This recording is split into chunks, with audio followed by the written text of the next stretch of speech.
storytellers tonight. I always have some kind of like lead-in question or a questionnaire that they fill out. And so when Carl came in, I asked him, like, what should I ask people? And my first suggestion was how much money they make. But I don't know if people would actually be really willing to divulge that information. He said, well, what about the strangest thing you've ever done for money? So that's what everybody's going to ask tonight. So keep that in mind, the strangest thing they've ever done for money. So for Carl, he wrote, I once had to write tourist copy for Seoul, Korea's City Hall, promoting a sewer. A very historical sewer, but it was a sewer nonetheless. Carl is going to join us on stage tonight with his story, The Original Currency. Everybody, warmly welcome to the stage, Carl Mamer. And these will share their meat from the hunts with female chimpanzees for literally hot monkey love. And in our modern society, we kind of have lost this notion that kindness is kind of a social currency. I work with a lot of sort of angry, bitter, lonely male computer nerds who are convinced that the only way to get a woman is to be a rich asshole.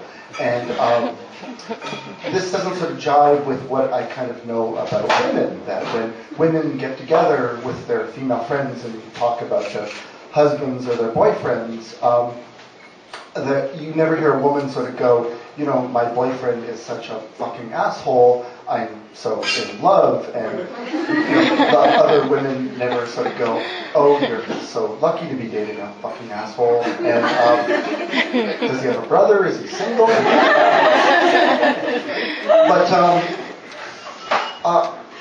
But you know, my male friends are convinced that you know, that nice guys finish last, and I had a woman friend, and she had sort of very good take on that idea that, you know, nice guys finish last. She was sort of dating your classical nice guy, and but the problem was he wasn't kind of making a move, and he wasn't sort of making. See, like the nice guy would just sort of go, I'm sorry. Continue the phone call. So he wasn't sort of, you know, making a move, and she sort of complained to me. She's like, you know, if nice guys finish last, it's because they always insist upon the woman carrying them over the finish line. And ultimately, you know, nice is important, but you need something else, like nice plus interesting, or nice plus, you know, he's really passionate about his job, or nice plus, hey, I'm in a band, and you know, if you're a real nice guy, niceness is not sort of a one-on-one transaction. Although, you know, it would be kind of ultimately nice if you could exchange maybe, you know, dinners at a Brazilian steakhouse for, you know, a night of hot monkey love. But you know, when you're a really nice guy, you sort of know that, you know, niceness is like, it's like a card game. Really good card players just have an intuitive sense that, you know, they'll put a card down and they're not gonna, I'm not sure what they're going to do with that card, but they have an intuitive sense that at some point that card will come back into play. And I myself sort of learned this in the late 1980s. I was dating this woman. She had the same name as a female rock star in the 80s, sort of very distinctive name. So to sort of preserve her anonymity, because she's on my Facebook and will eventually hopefully see the YouTube video of this. And to sort of keep it in sort of the same with modern times, I'll call her Lady Gaga. So one Saturday I had a date with Lady Gaga, and a few hours before I was to pick her up at work, my best friend Steve called. I can use his name because he's actually dead now. But Steve called, and he's like, I've got 2 tickets to go see Sting. You know, would you want to go? Now, all of my friends knew I was just a huge fan of the Police and Sting. I guess blonde alpha males with slightly receding hairlines were kind of heroes to me or something. But I had to tell them, like, you know, I'd love to go, but I have a date with Lady Gaga, and I don't want to break a date with her. You know, I don't want to leave her high and dry on a Saturday night. So I go to her work to pick her up, and she worked in a shoe store at the mall, the ghetto mall, actually, sort of right across from a really nasty strip bar. And so I picked her up, and we're driving to the restaurant, and we're going to go see like a movie and go for dinner.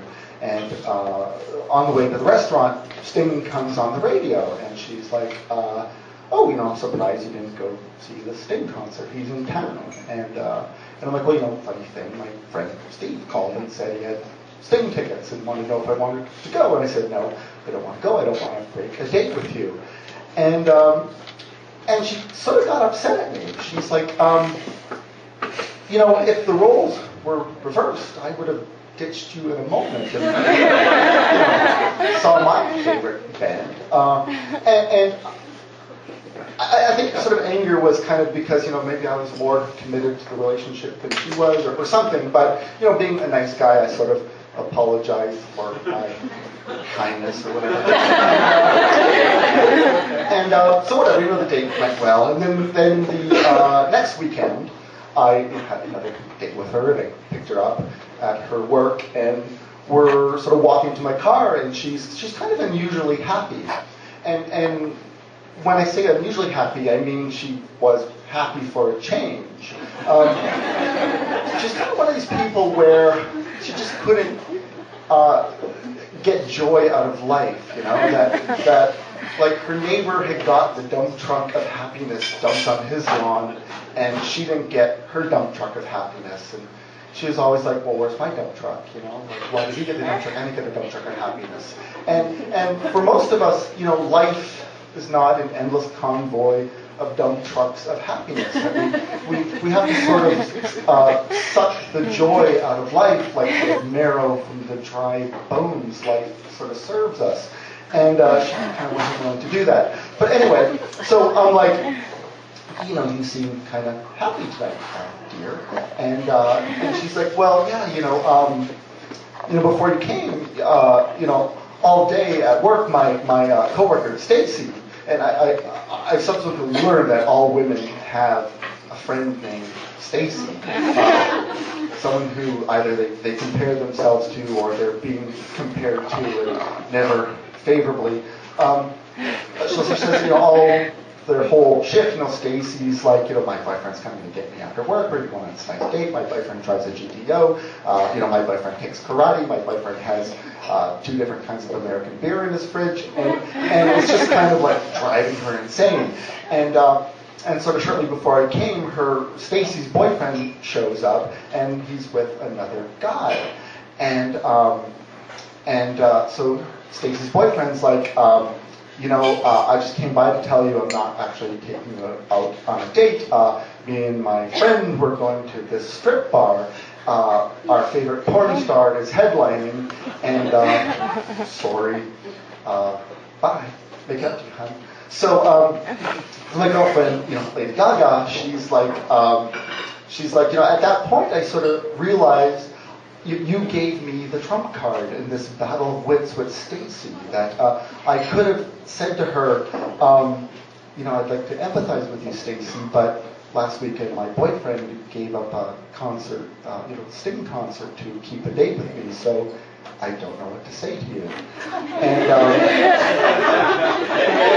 while maybe I date maybe some of the unhappiest women in Canada, I don't date, douchebags. And I like to think that nice people eventually find nice people. Thank you.